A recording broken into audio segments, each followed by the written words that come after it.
Ako, si Benigno Aquino III, mataimtim kong pinanunumpaan, ay tintim kong pinanunumpaan, natutuparin ko ng buong katapatan natutuparin ko ng buong katapatan at sigasig ang aking mga tungkulin at sigasig ang aking mga tungkulin bilang Pangulo ng Pilipinas, bilang Pangulo ng Pilipinas.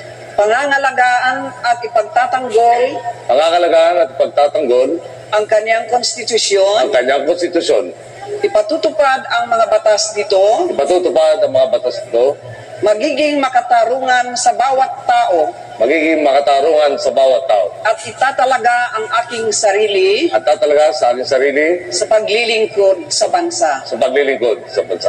Kasihan nawa ako ng Diyos. Kasi nawa ako ng Diyos. Congratulations. Maraming salamat.